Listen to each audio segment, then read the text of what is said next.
Welcome back to another Alliance War. This time around, 4Loki is taking on MMXIV, an alliance that I'm sure you guys are all very familiar with at this point. But if you're not, please direct your attention up to their average member rating, which is over 1 million. It's actually the only alliance in the entire game that can say they have an average rating of over 1 million for all of their players, which means their roster is going to be stacked. We're not really going to see any 4-star champions on defense. It's all going to be 5-star champions at rank 4 or rank 5 in some cases. And we also know that they have access to all of the newest champions in the game that just hit the arena or just hit the crystals, which means their defense is going to be pretty scary, right? Wrong. It's only going to be scary if you don't have Medusa, because Medusa is indestructible. This first fight is a 5-star Mystic, the first of 2 that I'm going to be fighting this war, and I have no clue who to expect here. To be honest, I don't really know what this node is. I didn't even check before I came in here.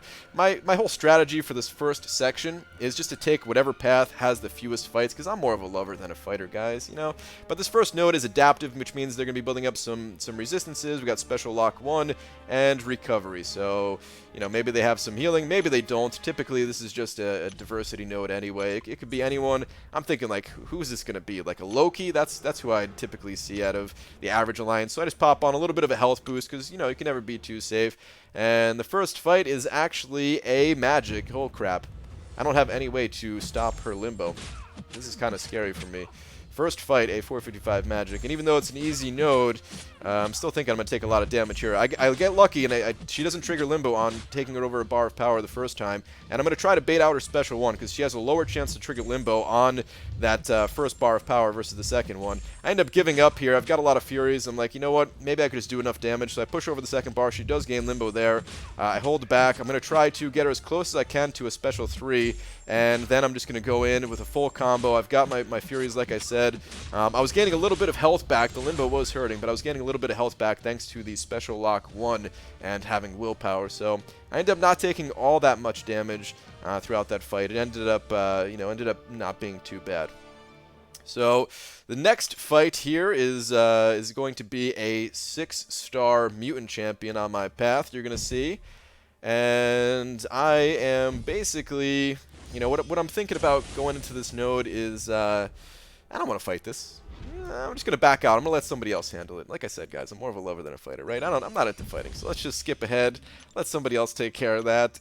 And we're going to jump to my next fight, which is a 5-star mutant champion. I mean, that's one less star, so that's not bad, right? 5-star mutant champion. I'm not really sure who to expect on this node.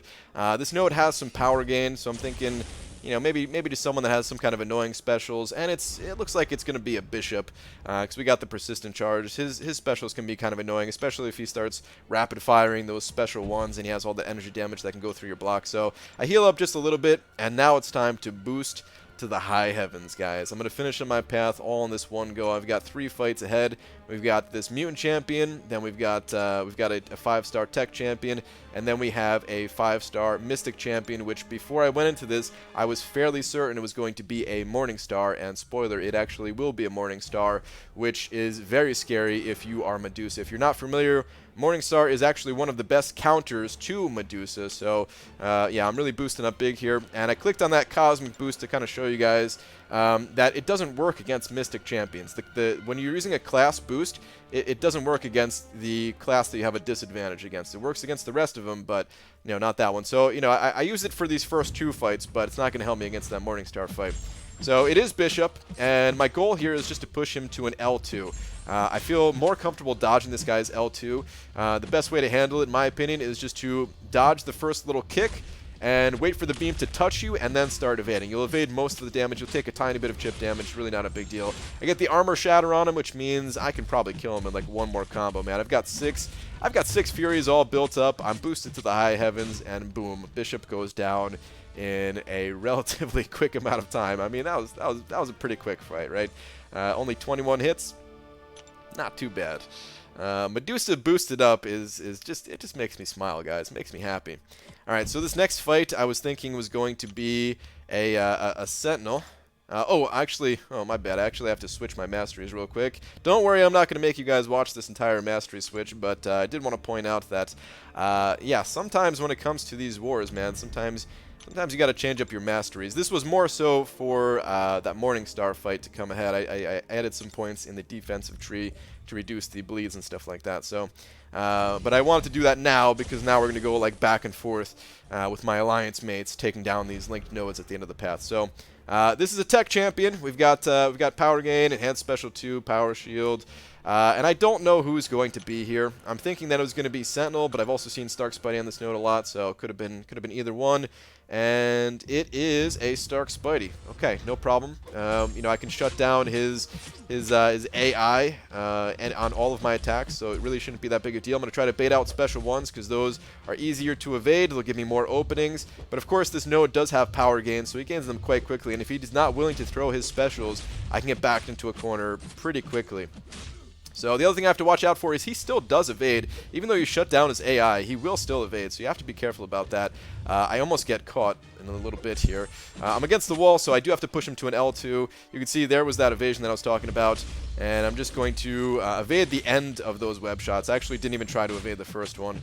It is an unblockable L2, but you know, it's only the first hit that is unblockable, which I evaded. Now, I made a mistake here, and I used my L1 to put the armor shatter on him. That was stupid. I really should have just waited until I got the L2, because the L2 is likely to finish him in one go here. You know, he's for a Stark Spidey, this guy's a little bit tanky. I don't know if he was rank 4 or rank 5, probably just rank 4. But I probably could have killed him in just that one L2, especially with the Furies up and everything like that. So we're going to try to land an L2 in just a moment here. My Furies unfortunately drop off, but still managed to take him out. So yeah, again, big mistake on my part. That could have ended up costing me, because the longer you're in the fight with that Stark Spidey, you know, the more opportunities he has to evade and, you know, hit you with like an L1, stun you, that kind of thing. I've got the auto block to fall back on, but it's not a guaranteed chance since my SIG is not all maxed out.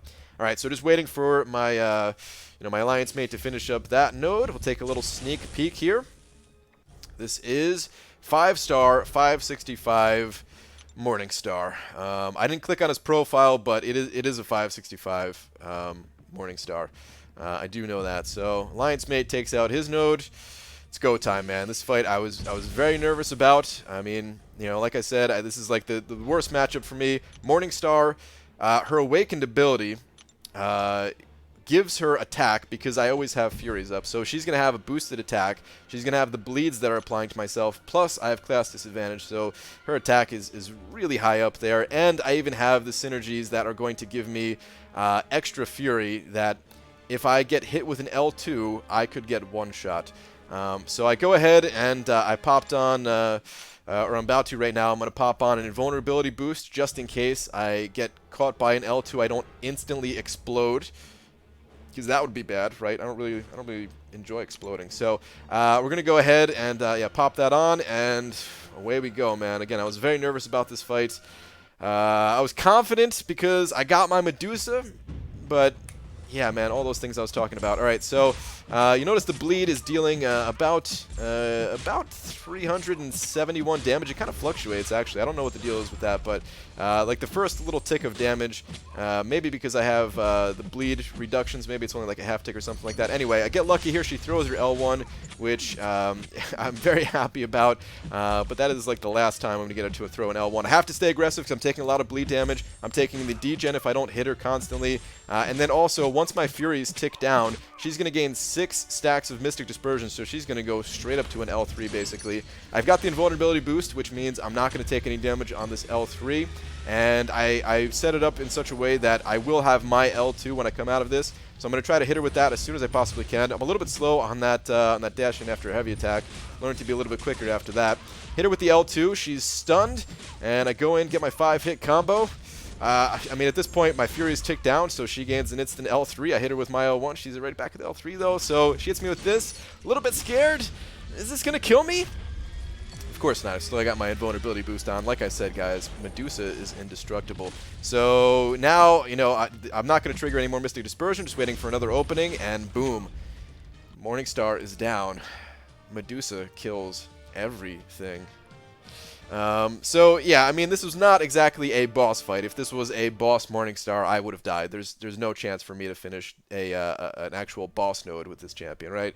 As much as I like to say Medusa is indestructible, she's not She's not really indestructible. She's just indestructible on these nodes. But that was a pretty tough fight, man.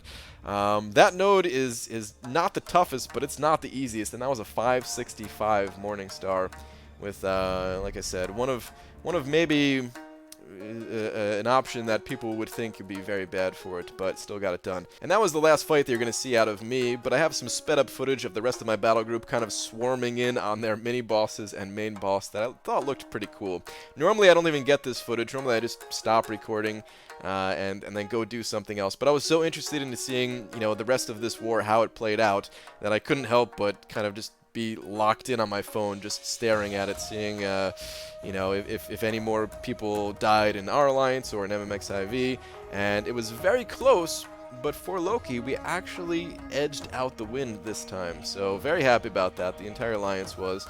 I'm sure it's not the last time that we're going to face MMXIV, and I'm sure they're going to want some revenge on us pretty good next time around, which means that the next war is going to be even tighter than this one was. There was definitely a few silly mistakes on both sides of it, so we could have lowered our death count.